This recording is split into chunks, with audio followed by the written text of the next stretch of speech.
starting over. There is a time to start over, and I'm going to tell you how to do it, how I did it, and how it will work for you. You were made for more than the status quo.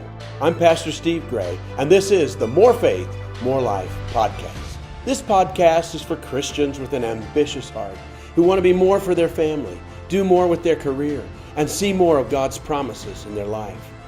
I've spent many years as a worship artist, minister, nonprofit leader, bold truth speaker, and most importantly, father and spouse. When I was in my early 40s, I was craving more from God and more from life. I'd done everything I was supposed to do. My life was good, but it wasn't good enough. So I spent the following years diving into the Word of God and searching for the biblical principles that would bring me closer to God and help my purpose and life flourish. That's what I want to share with you. In every episode, you'll get practical tools based on real-life experiences that you can put into action to redefine your faith and ultimately your life. So, if you're ready to do more, subscribe to More Faith, More Life, and hear an unfiltered biblical truth every week. It's time to be and experience more. Hello, everyone, and welcome again to More Faith, More Life, our podcast that we're excited to talk about today about starting over. Now, last week, on the last podcast we talked about persevering, not starting over, sticking with it, and that perseverance, that keep going, not giving up, has to finish its work, and that causes us better character. We grow through it, we make through it, we don't let trials, tribulations, trouble, make decisions for us. Our circumstances don't make the decisions. Our spirits do. The will of God does. What's right does. And so get that podcast, look it over, and it'll set you up for this one, because this one we're going to talk about just the opposite, and that is starting over. And I've started over many, many times without getting out of my lane. In other words, I knew since I was 24 years old, that this is what I was going to do. I taught music in school. I was a music teacher for a couple of years in high school and really loved it, enjoyed it, successful at those things. But when I decided that I was going to go into the ministry, that was my lane for my life. And I've never veered out of that lane. So I'm not talking about starting over, for me at least, in a completely new occupation. That might be the case in your life, but it doesn't have to be. And a lot of times it's not what we really need to do and in starting over. But let me talk to you a little bit about starting over. And that is, first of all, starting over is one of the strongest themes of the Bible. You may have not known that. You may have not thought of that, but it is. It's one of the strongest themes, because everything in the kingdom of God, in your Bible, and my Bible, in the Bible, is new, starting over. The love of God, it says, is new every morning, all right? So it's new. You always have the chance to have newness in your life, in your relationship, in your finances, in your mind, your will, your emotions. You can leave your past, the power there, and there's lots in the Bible about that. But becoming new, everything's new, all right? So you got to think in that way. If what you're doing is not the right direction for your life, it's not going like it should. Like I said, I don't want you to make decisions based on failures or difficulties. A lot of people I know, being in the church realm world, they throw around church talk and then immediately say, well, maybe it's not God's will for you to do that. Maybe you made a mistake. Maybe you missed God's will. Maybe so. But you can start over. But it's not necessarily that you missed God's will, so you don't want to just immediately give up when you should keep going. So there's a fine line there that we need to clarify in our own lives. But there comes a time when it's just not right. You're not going the right direction. It doesn't feel right. It's not working, of course. It's not working. It doesn't feel right. You're off the mark. I guess we could say you're unhappy. I don't want to go too far there, because we got a pretty unhappy culture. No matter what you give them, they're still not happy and satisfied. But you know that feeling that something's off, something's not right. Now, I never had that feeling in changing my lane, right? This is my lane in the world that I live in and preach in and enjoy, and family, church, all that kind of stuff. Okay, that's my lane. But there were many times when I needed to start over to get where I needed to go next. So the first time, the big start over that we did, Kathy and I did, was when we were teaching school. She was a kindergarten teacher. I was a music teacher. Wonderful school. Loved it, loved it, loved it. Great people, great experience. Have nothing but good to say about it. And missed it a little bit because it was just so good. But it was time to go. It was time to move on. I wanted to go into the ministry. Didn't know what that meant. I'm starting over. I just got my degree in music and graduated a few years before, and now I'm starting over a whole nother direction. I don't want to change it. I'm going to try it. And I had no connections, had nothing. So I didn't know what to do, but head back to my hometown, where the family is, and let's start putting together what we need to do. The family was good because we needed to hang out in their house for a while. We didn't have a home. So we loaded all of our stuff up. We lived about 2 hours away from hometown, and we loaded up all of our belongings, everything we had. We could get it in one grain truck. A farmer gave us, let us use he drove it, let us use his truck. We put everything in the grain truck, drove it to my hometown, dumped it off in my sister's garage, and there we sat. Didn't know what we were going to do. Didn't know how we were going to do it, but we knew what we wanted to do. We knew we wanted to be in some kind of ministry, didn't know what it was. So there we were, no job, no money, no income, which I'd been there before too. And we prayed and talked and explored. And then it seemed like nothing was happening. We didn't have a home. So that was for the entire summer. Okay, we lived in my sister's bedroom, and our junk was in their garage. And that's all we had, and we wanted to get going. So, you just stick with it and believe, and sure enough, Kathy got offered a teaching job about 40 minutes away from where we lived, or in the hometown, and a church, my home church, the church I grew up in, contacted me and said, we need someone to assist the current pastor, leader, minister. He had some health issues. He was getting older. And so they hired me as an assistant, not an associate. I wasn't started preaching or anything, as an assistant to the pastor. I'm just supposed to assist him. And I did. So I worked there a year, and I visited the sick, that kind of stuff, took meals to people, visited the sick, cleaned up the church bathrooms, just anything to assist. Did that for a year. Kathy taught the year, and then that following year, we did it again. I resigned from the church. She resigned from the school. We had absolutely no jobs, and we were going to start a ministry. Now, we had done ministry stuff, being musical. I could do musical stuff. So we were singing and talking about God and going places as much as we could, but it was getting too difficult. Kathy Sunday night was a big night. Sunday's a big day. And then she had to get up early Monday morning and get to school, which is 40 minutes away, plus it started early. So after a year of that for both of us, it said, we can't keep doing this. We're going to have to go one way or the other. Well, we know what way we're going to go, so we resigned again. We had no jobs. We did get a duplex. We got a place to live because we had some salary. We didn't get paid very much that year, but we had enough money to live in that. And so our journey began. Our house, the city was struck by an EF4 tornado.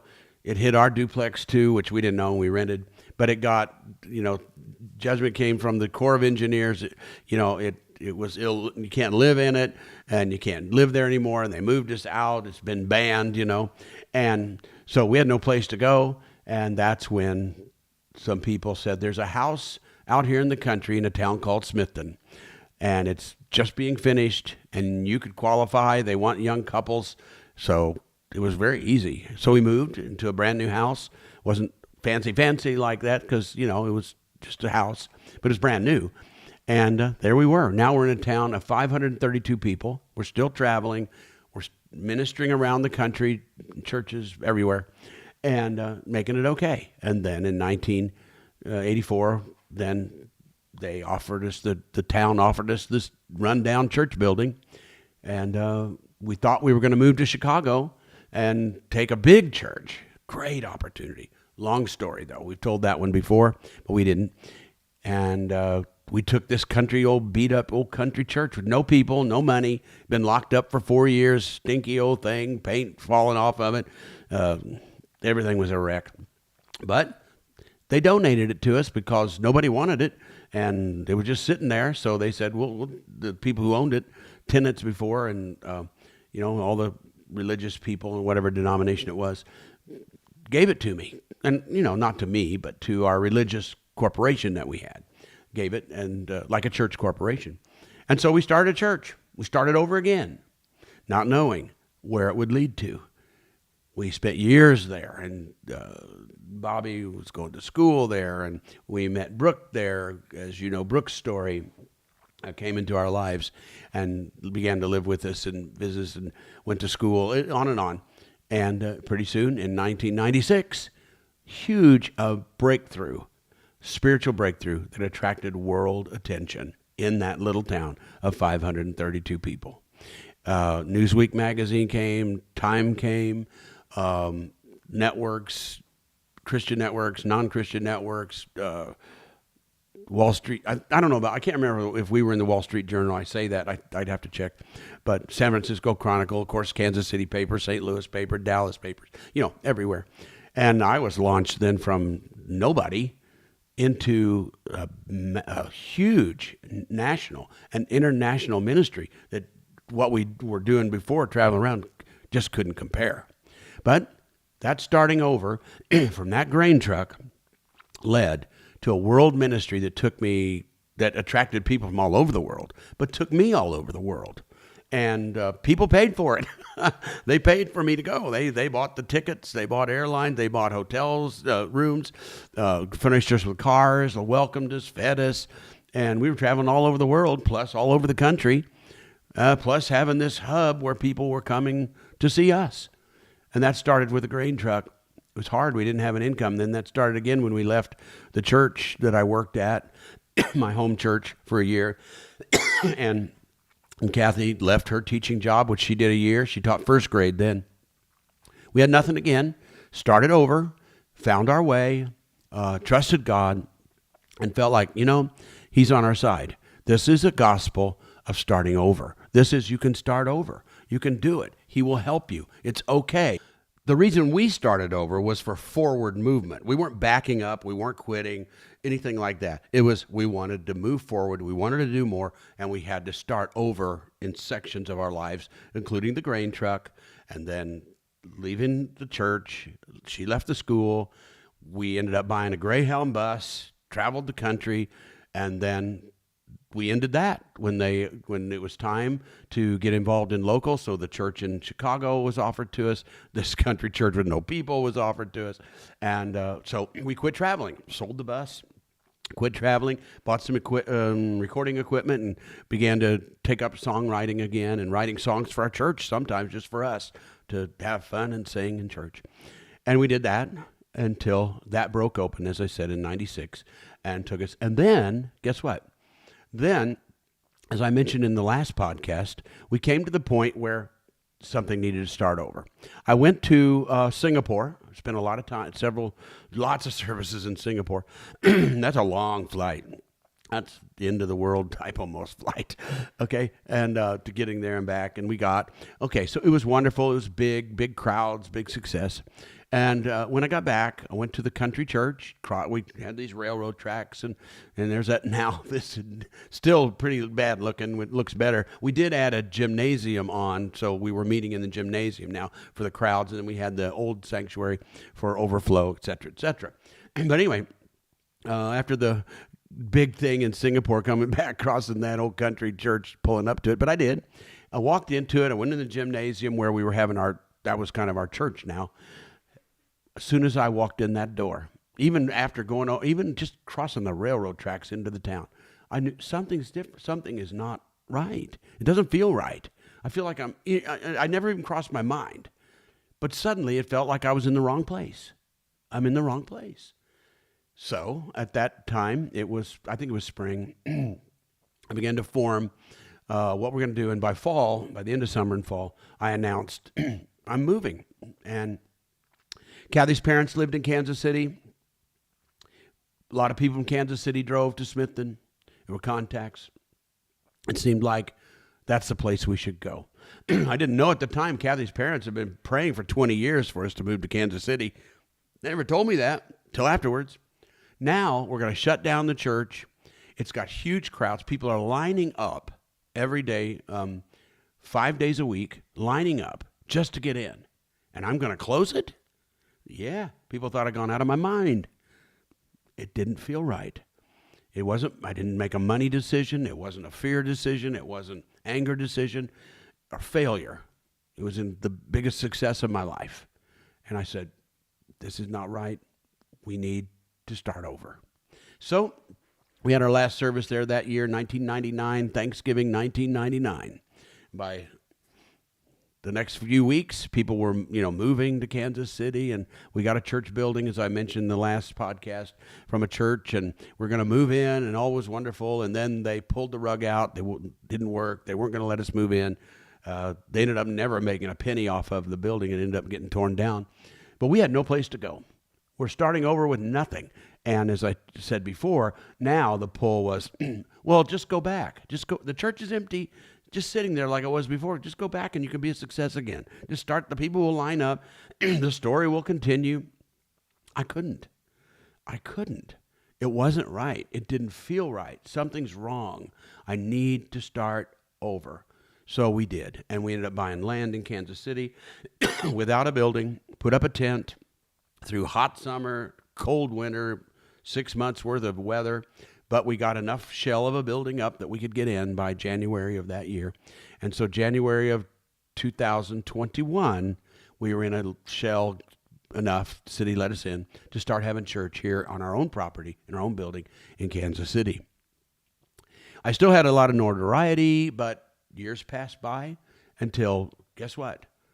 2008, another breakthrough in the spirit, got attention from the world again. And this time, television network, Daystar Television Network, decided to sponsor us and air our services live all over the world, 200 countries, over or close to or over, I don't remember, 200 countries live at their expense. They sent a satellite dish, the old big ones. They still use those sometimes, some places, but they sent big satellite dish. They drove it down here and left it on our property. They flew in an engineer from their ministry every week to run the thing, help us run it. And we were live all over the world in homes everywhere. It was huge, a much huger success than when we were in Smithton. Smithton was the biggest success of my life until this one, until we started over. That went on for 3 years. Again, huge. Traveled the world again. People came from all over. They lined up. Even bigger because we have a much, our building is 4 times the size, at least, maybe 6 times. I don't know how many is bigger. I don't know, Zion. This is what I was told. If I refer to Zion, the producer, I was told that the entire church of Smithton that we had would fit on our current stage in our current church. Yeah, I don't know if they meant the old little sanctuary or the little auditorium. I don't know which part, but that was the story. And that's how much we had grown. So the crowds couldn't compare, People came, and we packed them in still and traveled the world, written about, wrote books, made headlines. It was just huge. And that went on for 3 years until we ended up, then I ended up making a film, which I just did because I wanted to. And we continue on. And now we're at a new chapter in our own lives, in our ministry, because the world has changed. It's not a very happy place. Our country is not a happy place. People are nervous. Some are scared. Some are struggling. I think the economy, inflation, and I believe there's war on the horizon because those nations know that we're in a weakened position. On and on that goes. And now I'm stepping forth and being asked to step forth to speak spiritual things into our nation and into the people, because there are political voices, there's technical voices, there's all that. There's people, on the internet who have billionaires, as you know, and all that's growing, and AI and all that kind of stuff. But think about it. Who is speaking spiritual things to our nation? Who do you think of? Who's got the corner? Who's got the wisdom? And I don't know if I'll be able to, I don't know how big it'll be. I don't know. Maybe I'll still be just semi-known and do it. But I'm starting over. Now, the church is still going. It's going great. Got a great staff. If you're in the area, come, or if you live in this area, you ought to come and check it out. It is fantastic. It is not just a church service. It is an experience, and you experience the living God. It's just there. And we want to increase the there. But I got a great staff, great musicians, great people, a wonderful church with a lot of enthusiasm and energy, and I love that. So now I can start over, so to speak, and turn my attention. So I'm finishing a book, right, even today, and another book is going to be out in a year to start this message, and I'm going to go speak somewhere, which I'll tell you about later, really important meeting in the political realm, which I'll tell about later. I'm starting over again in some ways, and I thought maybe a lot of my colleagues have quit and retired, but now I get to start over. You know why? Because this is the kingdom of God. You can start over. You get a fresh start. You may have to go through some challenges. You may hit a few low places, which I did. We didn't have the income. We had an old rundown church. It was kind of an embarrassment.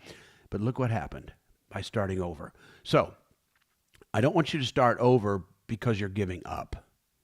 I want you to go as far as you can until you finally say something's not right. We've done everything we know to do. We've done everything right that we know to do. If you don't do everything right and it fails, well, okay, it was your fault. But if you've done everything right, you've been honest, you've been hardworking, you've been prayerful, I hope. You've let God be a part of your vision, a part of your mission. You've been generous to God. You give your money to him. Give some money. Be a tither if you can.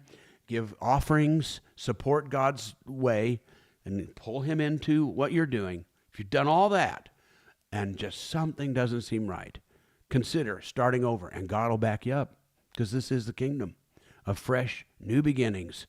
It's the starting over world of God, which is new every morning.